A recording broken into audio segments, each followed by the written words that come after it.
I'd like to reflect on how difficult it can be to understand parts of the Bible. I read quite a lot of other books. I always have. They're mostly non-fiction, history, geography, biology, biography. I can't resist second-hand bookshops, especially if they offer me books at £2 or £3 each. Some years ago, I had to make a pact with my wife. I call it the law of constant shelving. No more bookcases. We already had 4 huge IKEA bookcases, and each of them had 6 shelves. I often give up a book halfway through, or maybe sooner, getting tedious. It's repeating itself. It's made its point long ago, and now it's just playing variations on the theme. But it's unusual for me to give it up because I don't understand it.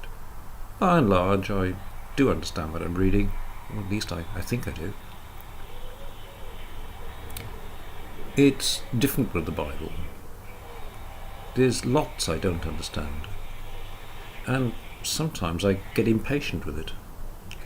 Like just the other day, I wasn't getting impatient with myself, I was getting impatient with the Bible.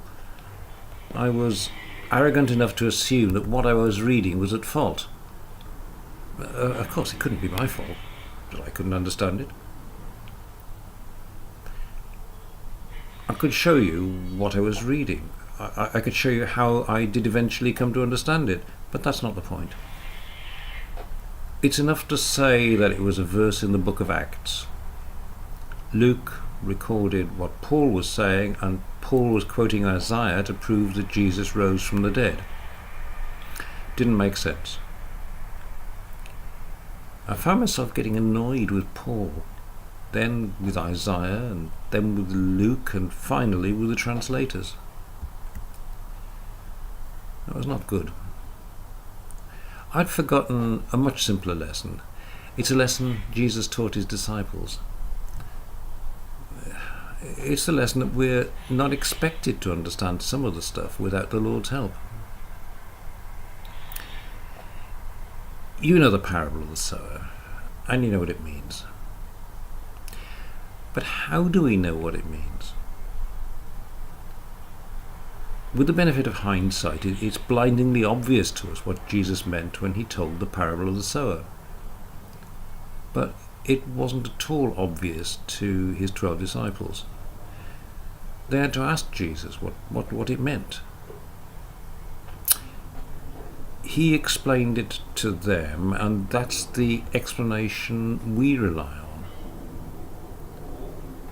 Later in Matthew chapter 13, we find the disciples asking Jesus to explain the parable of the weeds in the field. He did just that. Matthew recorded it, and that's how we know what it means. And there were more parables. Listen to what Mark has to say.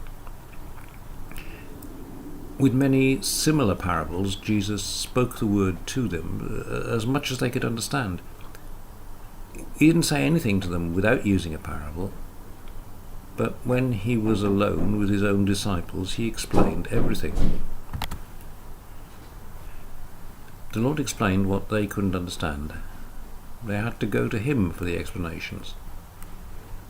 They had to depend on him. He explained everything that they needed to know.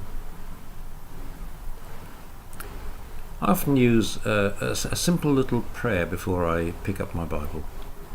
I guess I forgot to use this prayer when I got cross with Paul and with Isaiah and with Luke. It goes like this. Lord, please help me to understand what you want me to understand. Frankly, there's no need for us to understand everything that's in the Bible, and it's arrogant to think that we have a right to understand it all. But the Lord does want us to understand enough of it for our own good. So let's make that the closing prayer of this reflection for all of us. Lord, please help us to understand what you want us to understand. please. Amen.